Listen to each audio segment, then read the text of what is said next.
जम्मू कश्मीर से आ रही है। जम्मू कश्मीर में जोरदार प्रदर्शन किया जा रहा है। टारगेट किलिंग के खिलाफ नारेबाजी की जा रही है। लोगों में गुस्सा है, हाथों में बैनर और पोस्टर लेकर हल्ला बोल किया गया है।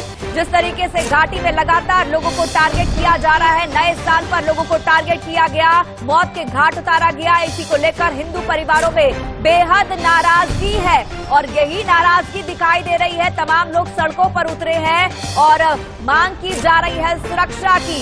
आईईडी ब्लास्ट के बाद जो है जिस तरीके से लोग घायल हुए हैं, मौत हुई है, उसको लेकर भी जो है लगातार लोगों में आक्रोश है। टारगेट किलिंग एक अरसे से पिछले 6-7 महीने में टारगेट किलिंग की बहुत सी वारदातें सामने आई हैं जिनको आतंकवादियों ने अंजाम दिया है। हालांकि सुरक्षा बल चाक चौबंद है और जो आतंकी इन टारगेट किलिंग्स को अंजाम दे रहे हैं उनको उनके अंजाम तक भी पहुंचाया जा रहा है। लेकिन इस वक्त हिंदू परिवारों में बड़ी नाराजगी है और ये कहना है कि उनको वहां पर सुरक्षित महसूस नहीं हो रहा। जब पाकिस्तान को उसके जो है नापाक मंसूबों का अंजाम भुगतना होगा, ये देखना होगा। इस वक्त एक और बड़ी खबर आपको बता रहे सूत्रों के हवाले से बड़ी खबर है। राजौरी टारगेट किलिंग मामले में एनआईए ने अपनी जांच शुरू कर दी है। घटनास्थल पर जाएगी एनआईए की टीम, जम्मू पुलिस का सहयोग करेगी एनआईए टीम। आपको बता दें नए साल पर घाटी को दहला देने की कोशिश की गई और एक के बाद एक आईईडी ब्लास्ट हुए हैं, कई लोग घायल हुए हैं, टारगेट किलिंग की गई है। ज्यादा जानकारी के साथ मेरे सहयोगी अजय जांडियाल जुड़ गए हैं। अजय, हम सुबह से आपकी रिपोर्टिंग देख रहे हैं। लगातार घाटी के अंदर जो है कहीं ना कहीं एक खौफ का माहौल बना हुआ है। फिलहाल की सिचुएशन क्या है? सर्च ऑपरेशन चलाया जा रहा है। अब एनआईए भी जो है जम्मू पहुंच रही है, वहां पर सहयोग करेगी पुलिस का। क्या कुछ कहना है इस बारे में? क्या कुछ जानकारी आपके पास है? देखिए, बिल्कुल अभी जो ताजा जानकारी मिल रही है उसके मुताबिक एनआईए की टीम जो है वो राजौरी के इसी डांगरी गांव में जो है वो पहुंच सकती है और यहां पर जांच को कहीं ना कहीं सहयोग कर सकती है। मगर अभी की अगर ताजा स्थिति की बात की जाए तो आपको बता दूं कि आप देखेंगे लगातार जो सुरक्षा बलों के जवान हैं उनका यहां पहुंचने का सिलसिला जारी है। अभी की अगर बात करें तो आपको बता दूं कि सेना की तरफ से, सुरक्षा बलों की तरफ से यहां पर अनाउंसमेंट्स की जा रही हैं कि किसी भी तरह से जो मूवमेंट है यहां पर लोग जो कर रहे हैं वो किसी भी संदिग्ध वस्तु को अगर देखते हैं उससे कोई छेड़छाड़ ना करें और सेना को इसकी जानकारी दें, क्योंकि जिस तरीके से सुबह धमाका हुआ है उसके बाद जो है कहीं ना कहीं ये आशंका बनी हुई है कि आतंकी जो हैं उन्होंने कई आईडीज यहां पे लगाई हो सकती हैं, क्योंकि एक आईडी ब्लास्ट हुई है। एक सस्पेक्टेड आईडी जो है उसे यहां पे डिटेक्ट किया गया है जो एक अन्य घर में लगा के रखी गई थी, जो दर्शाता है कि आतंकियों की मंशा बड़ी कैजुअलिटी करने की थी। आप देखेंगे यहां पर स्पेशल फोर्सेस के जवान जो है वो यहां पर पहुंचे हुए हैं और लगातार इस पूरे इलाके में जो है वो तलाशी अभियान चल रहा है। सीनियर अधिकारी जो स्पेशल फोर्सेस के हैं, सेना के हैं, वो यहां मौके पर पहुंचे हुए हैं और वो जायजा ले रहे हैं इस लोकेशन का। डॉग स्क्वाड हो, बम स्क्वाड हो या फिर एफएसएल की टीम्स हो, वो लगातार जो हैं इस जगह पर, उस आईडी जहां पे ब्लास्ट हुई है या फिर जहां पर आतंकियों ने सुरक्षा जो हमला करके दीपक कुमार के इस घर को निशाना बनाया था, उस जगह पर जो है आपको बता दूं कि वो पहुंच रहे हैं और इस चीज को देख रहे हैं कि अगर कहीं भी किसी भी तरीके से यहां पर उन क्लूज को ढूंढा जा सके कि आतंकी जो है ये कौन थे, कहां से आए थे। तो इलाके में सर्च ऑपरेशन जारी है। 2 आईडी की बात सामने आई, एक में ब्लास्ट हुआ, एक को बरामद किया गया है और लोगों को भी अलर्ट मोड पर रखा गया है। राकेश सिंह हमारे साथ जुड़ गए हैं। राकेश, आपसे जानना चाहेंगे, एनआईए भी अब इसमें आ गई है, एनआईए भी जांच करेगी, किस तरीके से देखते हैं? क्योंकि टारगेट किलिंग की बात करें, पिछले 7-8 महीनों की बात करें, पिछले साल की बात करें, लगातार टारगेट किलिंग बढ़ रही है। हालांकि हमारी एजेंसीज जो है चाक चौबंद है, जो भी इस टारगेट किलिंग को अंजाम देता है उनको अंजाम तक पहुंचाया जाता है। लेकिन अगर स्ट्रैटेजी की बात करें, गृह मंत्रालय की बैठक हुई थी, क्या स्ट्रैटेजी बनी है, कैसे इनको काबू किया जाए, क्योंकि आगे इलेक्शन की बात भी आ रही है? देखिए, केंद्रीय गृह मंत्री अमित शाह की अगुवाई में उच्च स्तरीय बैठक हुई थी और आईटीवी नेटवर्क ने एक्सक्लूसिव आईबी रिपोर्ट दिखाई थी, जिसमें यह साफ तौर पे कहा था कि किस तरह से जो है नए साल में बड़े हमले करने के फिराक में है आतंकी, और इस तरह के जो आईबी अलर्ट जारी किया गया था और कागजात के साथ आईटीवी नेटवर्क ने बताया था अपने दर्शकों को। और इसी बाबत ये घटना को अंजाम दिया जाना ये साफ दिखाता है कि जो आतंकी हैं पूरी तौर पर फ्रस्ट्रेशन में है, सीमा पार से जो उनका दिशा निर्देश दिया जा रहा है लगातार, और इसी का परिणाम था कि 4 आतंकियों को मार गिराया गया था। अब जो है कल देर शाम की जो घटना हुई है, जो ITV नेटवर्क के इनपुट के आधार पर आप इसे मान सकती हैं कि किस तरह से खतरा जो है लगातार बना हुआ था और जिस तरह से आतंकियों ने जो घटना को अंजाम दिया है उसमें NIA अब जो है इस जांच में शामिल होने जा रही है। NIA की टीम जो है वरिष्ठ अधिकारी के नेतृत्व में वहां पहुंचेगी और मोडस ऑपरेंडी जिस तरह से अंजाम दिया गया है उसकी पूरी तौर पर रिव्यू करेगी।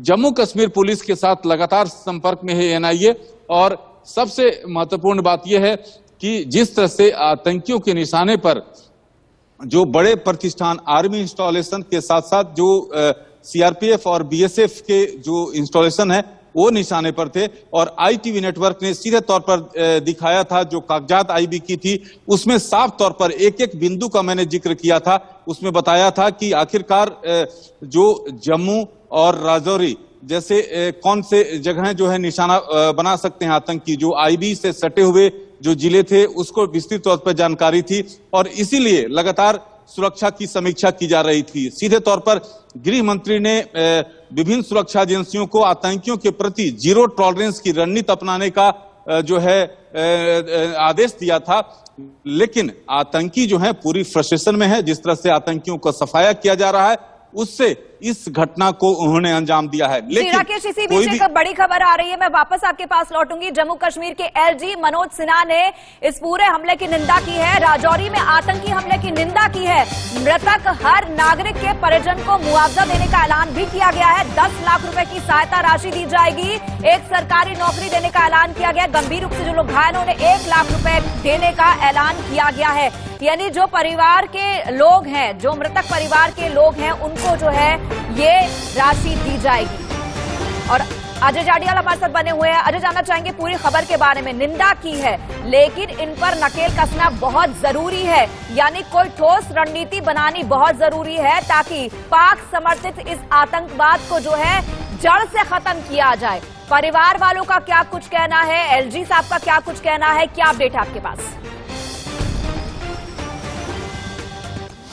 देखिए, मैं आपको बता दूं कि अभी ये ताज़ा जानकारी मिल रही है जिसके मुताबिक लेफ्टिनेंट गवर्नर मनोज सिन्हा ने जो है परिवार जो के लोग जो हैं जो शहीद हुए हैं यहाँ पर जिनकी मौत हुई है उनको जो है नौकरी और जो 10 लाख रुपया मुआवजा देने की बात की है। वहीं अगर यहाँ की ताज़ा स्थिति की बात करें तो आपको बता दूं कि जो स्पेशल फोर्सेस के जो सीनियर ऑफिसर्स हैं, जवान हैं, वो लगातार इस पूरे इलाके को घेरे हुए हैं और यहाँ पर जो है वो जांच चल रही है। कोशिश की जा रही है कि किसी तरह का और विस्फोटक या कोई चीज हो तो उसे ढूंढ निकाला जा सके। वहीं अगर प्रशासन की बात की जाए तो प्रशासन के खिलाफ लोगों का रोष भी लगातार जारी है। लोगों का कहना है कि जब ये हमला हुआ, इससे पहले कई बार हम कह चुके हैं कि यहाँ पर हमें जो है वो BDC की जो वेपन है वो दिए जाए, मगर वो हमें नहीं दिए गए थे। इसके साथ साथ इन लोगों का ये भी कहना है कि जब एक बार हमला हुआ उसके बाद सुरक्षा बलों ने जब यहाँ तलाशी अभियान किया उसके बावजूद यहाँ ID जो है वो विस्फोटक बरामद नहीं किया गया, जिसके बाद वो सुबह धमाका हुआ और उसमें लोगों की और जो है नुकसान हो गया। तो इसी चीज को लेकर लोगों का जो रोष जो है वो भी जारी है, मगर उसी के साथ साथ जो प्रशासन है, सुरक्षा बल है, वो लगातार काम कर रहे हैं। प्रशासन की तरफ से जो है कहा गया है और ये कहा जा रहा है साफ तौर पर कि किसी भी तरीके से जो है जिस भी तरह से जो लोग हैं उनको राहत देने की प्रशासन की तरफ से कोशिश की जा रही है। इसीलिए लेफ्टिनेंट गवर्नर मनोज सिन्हा ने जो इस हादसे पर खेद जताया है और कहा है कि जो परिवार के लोग हैं उनको जो है एक नौकरी दी जाएगी और इसके साथ साथ 10 लाख रुपया कंपनसेशन दिया जाएगा। जो घायल अवस्था में लोग हैं उनको भी 1 लाख रुपया मुआवजा देने की और उनका मुफ्त इलाज की जो है वो बात कही है। मगर लोगों का कहना है कि ये जो हो रहा है, जिस तरीके से मिनॉरिटीज को टारगेट किया जा रहा है, वो जो है अपने आप में काफी खौफनाक है, क्योंकि अगर इस तरह से इस इलाके में रहने वाले लोगों को टारगेट किया जाएगा तो यकीनन उनके लिए काफी चिंता का विषय है। अगर इस तरफ की बात करें तो आप देखेंगे लगातार सुरक्षा बलों के जवान जो हैं वो इस पूरे इलाके में मोर्चा संभाले हुए हैं। कोशिश यही की जा रही है कि किसी भी तरीके से किसी भी तरह की जो यहाँ सिचुएशन है उसको जो है वो सुनिश्चित करना है कि वो हालात चला जो रहे हैं, है लेकिन यहाँ अजय पर इसी बीच एक और बड़ी खबर आ रही है कि जम्मू के राजौरी में एक और ब्लास्ट हुआ है। 8 से 10 लोगों के जख्मी होने की खबर है। राजौरी के धांगरी इलाके में आईईडी ब्लास्ट हुआ है। इलाके में सर्च ऑपरेशन जारी है। अजय, इस पर आपसे अपडेट जानना चाहूंगी, घायलों की क्या स्थिति है, क्या कुछ अभी वहां पर चल रहा है, सर्च ऑपरेशन चलाया जा रहा है, क्या कुछ और आईईडी बरामद हुए हैं? क्योंकि अगर हम बात करें न्यू ईयर से पहले जो एरिया सस्पेक्टेड है, जो पहले ऑपरेशन हुआ था, उसकी सर्च 2 दिन। देखिए, मैं आपको बता दूं कि इस वक्त सेना के अधिकारी बात कर रहे हैं, पहले उन्हीं से बात सुनते हैं। तो अभी हम ऐसा कोई बात नहीं बोलेंगे, पर आप भरोसा रखिए, ये बहुत जल्दी ही इसका नतीजा सबके सामने आएगा। सर, हुआ एक बार आप ये जानकारी क्या हुआ है, अभी का क्या स्टेटस है? अभी ये नहीं बोलेंगे क्योंकि इससे बाधित होती है सर्च, और सर्च अभी जारी है। आपको हम आफ्टरनून में कुछ जरूर बताएंगे। बस, धन्यवाद। के बारे में कुछ नहीं, अभी नहीं, will not say anything. Afternoon तक हम आपको कुछ बताएंगे। अटेम्प्ट्स ऑन है। सर, कितने लोग हो सकते हैं ये नहीं, वो सब नहीं बताएंगे अभी। अटेम्प्ट्स ऑन है ये बिल्कुल आप समझ सकते हैं, सेना के अधिकारी जो है उनका कहना है कि हम पूरी तरीके से कोशिश कर रहे हैं कि जल्द से जल्द जो है इन आतंकियों का सफाया हो सके। उसी को लेकर जो है लगातार ऑपरेशन जारी है। आप देखेंगे, सेना और जम्मू कश्मीर पुलिस लगातार यहां मोर्चा संभाले हुए है। सेना के सीनियर अधिकारी जो हैं वो यहां मौके पर पहुंचे और उन्होंने जायजा लिया, और सेना की तरफ से ये साफ कहा गया है कि सेना पूरे तरीके से काम कर रही है। सेना इस चीज को सुनिश्चित कर रही है कि जो आतंकी यहां आए थे उनका सफाया हो सके। उन्होंने कहा कि शाम तक जरूर इसके बारे में कुछ जानकारी साझा की जाएगी, क्योंकि ये ऑपरेशन अभी चल रहा है, इसलिए ऑपरेशन डिटेल ज्यादा जो है वो साझा नहीं कर सकेंगे। तो ये एक्सक्लूसिव तस्वीरें और एक्सक्लूसिव जो बातचीत सेना के अधिकारियों से हमारी हुई है, उन्होंने साफ बताया जो है फायरिंग की गई थी, लोगों की जान चली गई, लोग घायल हो गए, 4 लोगों की जान चली गई। घाटी में हिंदुओं में आक्रोश है, रोष है। और अगर हम बात करें सेना के तमाम अधिकारियों की, तो वो कुछ भी अभी नहीं बता सकते, क्योंकि एक बहुत सेंसिटिव मामला है, सुरक्षा से जुड़ा मामला है। हालांकि उन्होंने एश्योरिटी दी है कि शाम तक कुछ ना कुछ इसका नतीजा निकलेगा, लेकिन कितने आतंकी थे, कहां से आए थे, किस रूट से आए थे, ये जानकारी नहीं है। इस बारे में आप क्या बता पाएंगे? क्योंकि अगर बात करें जिस जगह पर ये डांगरी गांव है, वहां की तरफ जो है जंगल पड़ता है, जहां से जंगल के जरिए ये आतंकवादी आते हैं। क्या ये सर्च ऑपरेशन उस जंगल तक भी जाता है?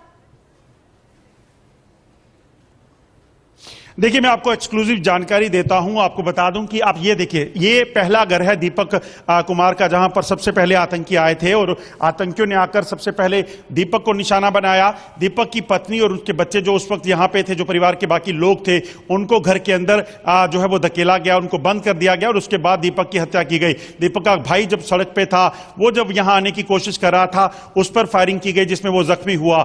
और यहीं पर जहां दीपक कुर्सी पर बैठा हुआ था, जहां से हम सुबह से रिपोर्टिंग कर रहे थे, उसी के पास एक छोटा सा कूड़ा है, कूड़े का ढेर पड़ा हुआ था। आपको बताऊं, वो आतंकियों ने दरअसल एक अलग जगह से उठाकर वहां रखा, उसके नीचे आईडी को प्लांट किया और उसके ऊपर वो रख दिया।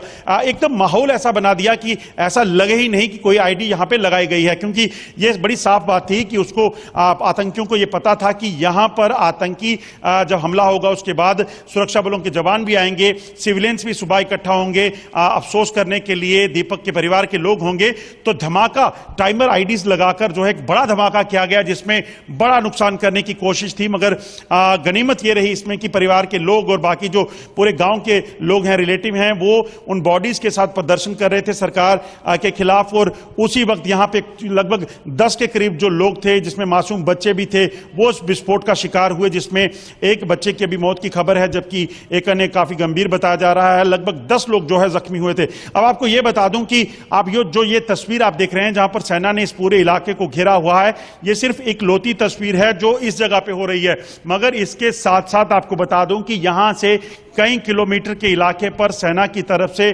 सर्च और कॉर्डन ऑपरेशन लगाकर रखा गया है। जानकारी यह भी मिल रही है कि उन आतंकियों को जो है जंगल के इलाके में इंटरसेप्ट किया गया है। माना यह जा रहा है कि जल्द ही उनका सफाया जो है वो किया जा सकता है। अभी जब हमारी बात जो है सेना के अधिकारी से हुई है, उन्होंने भी बातचीत में यह कहा कि जो शाम तक जो है इसमें कुछ ना कुछ बड़ा अपडेट जो है हम आपके साथ शेयर करेंगे। तो माना जा रहा है कि एक बड़ा अपडेट जो है इसमें मिल सकता है। एक तस्वीर आपको और बताने बताने की कोशिश करता हूं।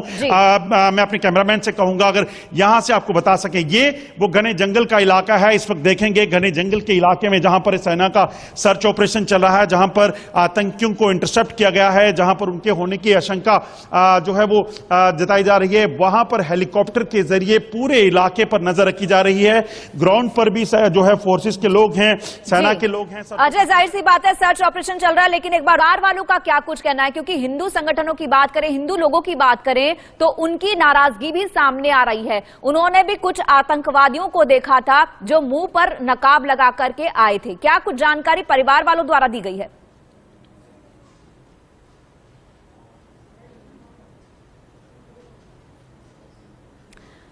तो तस्वीरें आपको एक्सक्लूसिव दिखा रहे हैं जम्मू कश्मीर से, जहां पर कल जो है अंधाधुंध फायरिंग की गई, उसके बाद ब्लास्ट हुआ है। आज लगातार 2 दिन से घाटी को आतंकवादियों ने दहला रखा है, लेकिन सुरक्षा बलों ने, सेना ने यह प्रण ले रखा है कि इन आतंकवादियों को इनके अंजाम तक पहुंचाया जाएगा। ये 2 तस्वीरें देख रहे हैं जिस तरीके से घायलों को अस्पताल पहुंचाया जा रहा है। इसके अलावा जहां पर कल फायरिंग की गई थी, ब्लास्ट हुआ है आज, वहां पर लगातार कई किलोमीटर के रेडियस में सर्च ऑपरेशन चलाया जा रहा है सेना द्वारा, और सेना के तमाम अधिकारियों का यह भी कहना है कि शाम तक कुछ ना कुछ इस बारे में ठोस चीज निकलकर सामने आएगी। अजय, आपसे जानना चाहेंगे परिवार वालों ने जो कुछ देखा था, क्या कुछ बयां किया? आतंकवादी नकाबपोश थे, 2 की संख्या उन्होंने बताई है दीपक के परिवार वालों ने, और क्या कुछ अपडेट इस बारे में निकल कर आई है? क्योंकि एनआईए पहुंचने वाली है, एनआईए जो है बाल की खाल तक निकाल लेती है, और क्या कुछ जानकारी परिवार वाले दे पाएंगे? देखिए, मैं आपको बता दूं कि जो ताजा जानकारी मिली है उसके मुताबिक एनआईए की टीम यहां पहुंचने वाली है। जहां तक आतंकियों की बात की जाए, आतंकियों जो यहां पर आए थे, जो प्रत्यक्षदर्शियों से या फिर वो कहें कि जो विक्टिम थे, जो जिनसे हमारी बात हुई है, उन्होंने ये बताया है कि जो 2 आतंकी थे उसमें से एक आतंकी ने जो है वो सेना की यूनिफॉर्म डाली हुई थी, दूसरा आतंकी जो है वो लाल कलर का एक बैग लेकर अपने साथ जो है वो पीठ पर चल रहा था। और तीसरी जो अहम जानकारी हमें मिली है उसके मुताबिक आतंकियों ने जो है अपने पूरे जो चेहरा है उसको एक आतंकी ने जो है वो ढक रखा था, मंकी कैप की तरह एक टोपी डाली हुई थी जिससे ताकि उसकी पहचान ना हो। और जो दोनों ही आतंकी थे उनकी उम्र जो है वो काफी छोटी उम्र की बताए जा रहे हैं। और यही जो है जानकारी जो हमें दी है वो दीपक कुमार की जो पत्नी है उन्होंने दी कि किस तरीके से इस हमले को अंजाम दिया गया। इसके अलावा आपको बता दूं कि दीपक के पिताजी जिसे हमारी बात हुई, जो अभी हॉस्पिटल में एडमिट हैं, उन्होंने भी यही बताया कि 2 लोग थे। उन्होंने पहले दीपक जो क्योंकि बाहर था उस पर हमला किया। अजय, आप लगातार जो है खबर को कवर कर रहे हैं, लगातार आपने घाटी में कई ऐसी घटनाओं को कवर किया है। आपको क्या लगता है किस तरह का मोडस ऑपरेंडी होगा? क्योंकि ये लोग आए, इन्होंने उससे पहले आपने बताया कि आईईडी लगाया। क्या ये सिर्फ 2 ही आतंकवादियों का काम हो सकता है या इसमें ज्यादा लोग हो सकते हैं? क्या कुछ जानकारी जो है आप बता सकते हैं इस बारे में? क्योंकि आप लगातार कवर कर रहे हैं आईईडी लगाना, उसके ऊपर कूड़े का ढेर रखना, ना तो ये 1 घंटे की बात होगी ना तो 1 दिन की बात होगी, प्लानिंग इनकी लंबी होगी। इसमें और कितने आतंकवादियों के होने की आशंका हो सकती है? 2 को लोगों ने देखा है, लेकिन इसके पीछे और कितने हो सकते हैं? क्या कुछ ये जानकारी मिल पाई है? देखिए, मैं आपको बता दूं कि जो ये अंजाम इस हमले को दिया गया है वो 2 आतंकी हो सकते हैं। इस पे जो है यही अभी तक जानकारियां निकल कर आ रही हैं, हमारे सोर्सेज भी यही कह रहे हैं और सेना का भी यही मानना है। वहीं अगर बात की जाए इस पूरे इलाके की, तो आपको बता दूं कि जिस तरीके से ये हुआ है वो साफ दर्शाता है कि आतंकी जो है वेल ट्रेंड थे और उन्होंने इस पूरे इलाके की जो है वो रैकी की हुई थी। आप इस तरफ देखेंगे, ये गांव है और गांव के ठीक साथ सटा हुआ घने जंगल का इलाका है। मैं पूरा कैमरा आपको यहां पर घुमाकर दिखाता हूं। आप देखेंगे तो घने जंगल का इलाका है जहां पर दीपक कुमार का घर है और उसके ठीक पीछे घने जंगल हैं। इन्हीं घने जंगलों के बीच में से निकलकर आपको बता दूं कि आतंकी दीपक कुमार के घर पहुंचे और उसके बाद ताबड़तोड़ गोलियां उस पर चलाई। और उसी के बाद आपको बता दूं कि उसके परिवार के लोगों को अंदर लॉक किया हुआ था। जब दीपक कुमार की मौत हो गई उसके बाद उन्होंने वहां पर एक आईडी लगाई और उस आईडी के ऊपर जो है वो कचरा डाल दिया ताकि कुछ ऐसा महसूस ही ना हो कि यहां पर किसी तरह की आईडी जो है वो लगाकर रखी गई है। अब मैं आपको ताजा तस्वीरें अभी दिखा दूं। आप देखेंगे इस वक्त जो है सिविल एडमिनिस्ट्रेशन और सीनियर ऑफिसर जो हैं जम्मू कश्मीर पुलिस के, वो तमाम यहां पर पहुंचे हैं। जिसमें बात की जाए तो एडीजीपी मुकेश सिंह यहां पर खुद पहुंचे हैं। इसके अलावा सीनियर ऑफिसर जो हैं वो यहां पर मौके पर पहुंचे हैं और कहीं ना कहीं स्थिति का जायजा लेंगे। कहीं ना कहीं आपको बता दूं कि ये जो हुआ है वो काफी दर्दनाक है, मगर सुरक्षा बलों के लिए सबसे बड़ी चुनौती यही है कि किसी भी इलाका काफी सेंसिटिव कहा जाता है, क्योंकि यहाँ पर इस जंगल की बात करें, सरानू पोठा ये जंगल का नाम है, जहां पर पहले भी कई बार सर्च ऑपरेशन चलाया गया है और यही रूट जो है वो लगातार आतंकवादी अपनाते हैं और यही वो इलाका है जहां पर कई बार जो है घुसपैठ की कोशिश की जाती है। नौशेरा सेक्टर से घुसपैठ करते आतंकी सरानू पोठा पहुंचते हैं, जंगल के रास्ते वो कंग जैसे होकर के कालाकोट पहुंचते हैं और पूरा ये इलाका, पूरा रूट जो है आतंकवादियों के लिए जो है बहुत ही जो है सही माना जाता है। आतंकवादी जो है वो आराम से यहां पर आ सकते हैं। तो क्या लगता है कि यहां पर इस रूट को कहीं ना कहीं जो है ब्लॉक करने की बहुत जरूरत है? कहीं ना कहीं अगर बात करें नौशेरा से लेकर के इस पहले गांव तक की बात करें, ये रूट जो है पूरा, ये कहीं ना कहीं बहुत सेंसिटिव है सुरक्षा के लिहाज से। यहां पर जो है गश्त ज्यादा होनी चाहिए, ज्यादा सिक्योरिटी होना चाहिए। अजय, आप ज्यादा बेहतर बता पाएंगे इस जंगल का जो ज्योग्राफी है, इस पूरे गांव की ज्योग्राफी है और जो रूट हम बता रहे हैं अपने दर्शकों को, उस पूरे रूट के बारे में बताएं। देखिए, मैं आपको बताऊं कि अगर बात की जाए तो ये गांव जो है वो लाइन ऑफ कंट्रोल से काफी दूर है, इसलिए इस इलाके से आतंकियों की अमूमन जो है मूवमेंट को नहीं देखा गया। मगर ये बात जरूर है कि इसके साथ सटा हुआ जो जंगल का इलाका है, कई नदियां नाले हैं, वहां से आतंकियों के इन्फिल्ट्रेशन रूट जो है वो पुराने सबूत जो है कई बार मिले हैं। कई बार वहां पर तलाशी अभियान पहले भी चलाए जा चुके हैं, मगर आतंकी कभी भी इस तरह से यहां पर जो गांव है उनको निशाना नहीं बनाते थे। मैं इस बात को जारी रखूंगा, मगर साथ साथ आपको तस्वीरें बता दूं कि एडीजीपी मुकेश सिंह जो है वो यहां खुद मौके पे पहुंचे हैं दीपक कुमार के घर, जहां पर ब्लास्ट हुआ है सुबह, जहां पर आतंकियों ने दीपक कुमार की हत्या की थी। और आपको बता दूं कि जो रूट है, इन रूट्स में आतंकी जो हैं यहां से दरअसल पीर पंजाल होते हुए उसके बाद पुंछ की पहाड़ियों को क्रॉस करके कश्मीर पहुंचते रहे हैं और ऐसा कई बार पहले हो चुका है।